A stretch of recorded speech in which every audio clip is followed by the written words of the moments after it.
Passionnés de voile et des courses au large, bonjour et bienvenue dans ce nouvel épisode d'Actu Large, l'émission où je vous résume l'actualité de la course au large tous les mercredis à 18 h. Aujourd'hui, dans un premier temps, on va parler de la solomètre coque qui va partir demain. Donc vous verrez cette vidéo le mercredi, la solomètre coque part le jeudi. Mais déjà aujourd'hui, donc mercredi, les bateaux sont au Sable d'Olonne, prêts à partir. Dans un deuxième temps, on va parler d'une excellente nouvelle, la solitaire du Figaro est maintenue. Ça c'est génial, je suis trop content. Ça y est, c'est officiel à partir d'aujourd'hui mardi, donc moi j'enregistre mardi. Donc hier pour vous, la solitaire du Figaro a été confirmée pour le mois d'août. Donc ça c'est super cool, je suis trop content. Super content pour les marins que je connais et tout, c'est super cool. Dans un troisième temps, on va parler du record SNSM qui est aussi quelque chose d'assez important. Il y a déjà un bateau qui l'a tenté, qui l'a battu, on va en parler. Donc tour de la Bretagne en partant de Saint-Nazaire jusqu'à Saint-Malo, on va en parler. Dans un quatrième temps, on va parler de Johan Richomme qui va faire sa première course sur le Volvo 65. On avait parlé en février que Johan Richomme en fait partait sur un Volvo 65 pour faire l'Ocean Race, la prochaine Ocean Race, le tour du monde en équipage avec escale. Bah, il va faire sa première course donc au Portugal, on va en parler. Dans un cinquième temps, on va parler de les Açores, la course en mini 650 qui est maintenue même s'ils ne vont pas aller aux Açores, avec un parcours relativement intéressant, enfin même très intéressant même, hein. Donc on va en parler. Dans un cinquième temps, ouais je sais c'est un sixième temps plutôt, excusez-moi, c'est même un énorme actu large aujourd'hui. Dans un sixième temps, on va parler d'un nouveau classe 40 en construction, encore un, et ouais, ça continue, les classe 40 c'est dynamique. Et dans un septième temps, dernier sujet, on va parler d'un classe 40 qui va partir au top des îles Britanniques. On en a pas mal parlé pendant la première Jack Vape de ce classe 40. C'est Banque du Léman qui va partir tenter le record des îles Britanniques. Donc on va en discuter. Et vous vous rendez compte du coup qu'il n'y a pas un mercredi un skipper du Vendée Globe à la fin. Alors je vous explique pourquoi. Un mercredi un skipper du Vendée Globe, je viens de me spoiler tout seul, va être décalé au vendredi, et donc ça va devenir une vidéo à elle toute seule. On m'a proposé ça, on m'a dit que ça serait un peu mieux.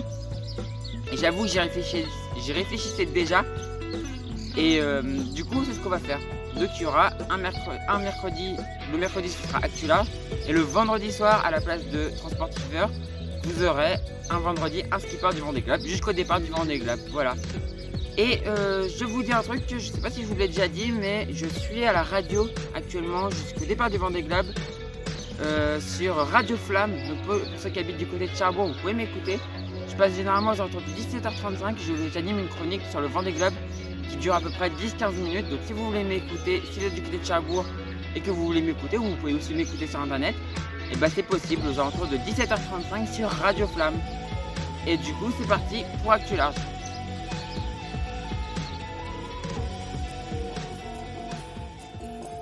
À l'heure où vous regardez cette vidéo, la solomètre coque sera en préparation d'avant-départ avec notamment les contrôles de jauge.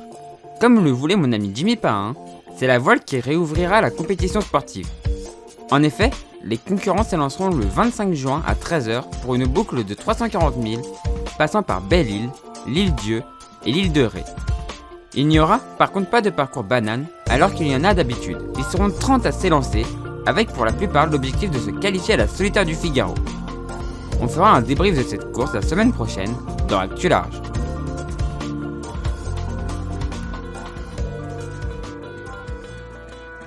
L'excellente nouvelle est tombée ce mardi.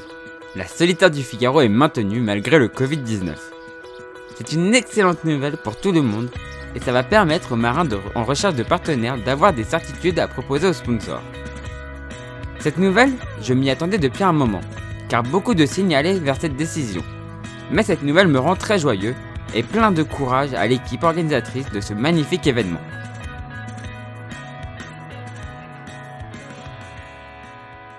Très bonne occasion de s'entraîner pour les coureurs et de faire parler de cette association. Le record SNSM est ouvert à tous sur son parcours d'origine entre Saint-Nazaire et Saint-Malo. L'objectif est de battre soit le temps de référence de sa catégorie, soit de battre le temps de toute catégorie détenu par Yvan Bourgnon en 13h26 minutes.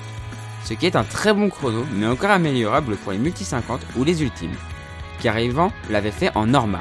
L'objectif est d'attendre une bonne fenêtre météo et foncer. C'est ce qu'a fait Thibaut Vauchel-Camus le 19 juin avec son multi 50. Très fort sur tout le parcours, et souvent dans les temps du record absolu, il a malheureusement fini 52 minutes derrière le record absolu, suite à une petite panne de vent. Il bat néanmoins le record des multi 50 et devient le nouveau temps à battre. L'autre objectif du record et de faire parler de la SNSM afin de récolter des dons pour l'association, où je vous rappelle que les sauveteurs sont bénévoles et sont là pour vous apporter assistance si vous êtes en danger. Donc un petit don pour les aider ne serait que partie remise, afin de les aider à entretenir leur matériel et leurs canaux. Pour ce qui est du record, on verra si d'autres bateaux s'élancent prochainement. Et on suivra ça dans Actu Large.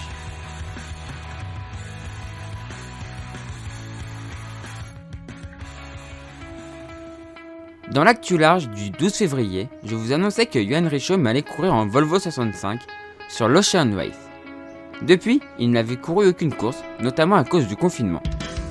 Mais les choses vont changer, car le 27 juin prochain, Johan va courir sa première course au Portugal. Ce sera une petite course de 30 000.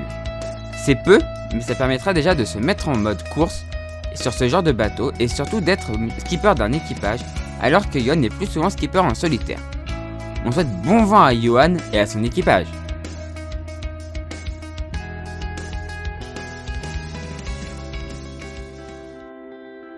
Il n'y a pas que le circuit Imoca et Figaro qui va reprendre de l'activité.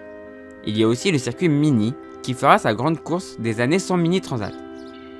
Le départ de la Les Sables Les Açores Les Sables aura lieu le 1er août mais n'ira pas aux Açores en raison des restrictions sanitaires. Les bateaux parcourront du coup 3 étapes en commençant par une boucle de 197 000 au départ et à l'arrivée des Sables, en passant par Belle-Île et le plateau de Rochebonne. Ensuite, la deuxième étape ira des Sables à Roscoff, en passant par le Cap Estaga de Barès en Espagne, puis Bishop Rock, situé à l'extrémité occidentale des îles Sorling en Angleterre. La troisième étape ramènera les concurrents aux Sables en passant par Land's End en Angleterre, puis le Lideré. Ces 3 étapes font un parcours de 1500 000 qui permettra aux concurrents de remplir une case pour leur qualification à la Mini Transat 2021 et, surtout pour les nouveaux arrivants de cette année, de prendre de l'expérience. On suivra cette course qui risque d'être très intéressante dans Actu Large.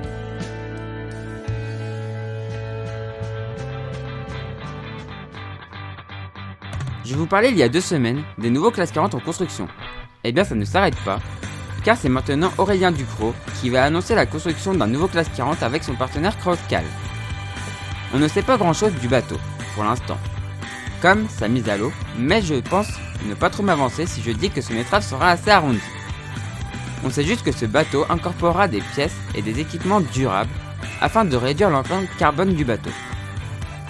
Le projet, quant à lui, s'étale sur 3 ans avec la prochaine Jacques Vabre et la Route du Rhum 2022. On leur souhaite beaucoup de succès, on suivra ce bateau et son skipper attentivement.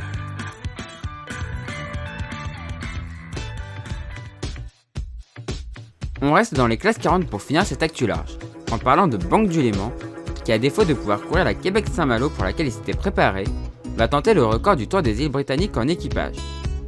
Il tentera de battre le record de la catégorie des voiliers de 40 pieds et moins, qui est de 8 jours, 4 heures et 15 minutes. Il est détenu par Phil Sharp sur un classe 40. Simon aimerait que son bateau soit prêt pour la 2e semaine de juillet, afin de pouvoir s'élancer dès qu'une fenêtre météo s'ouvrira.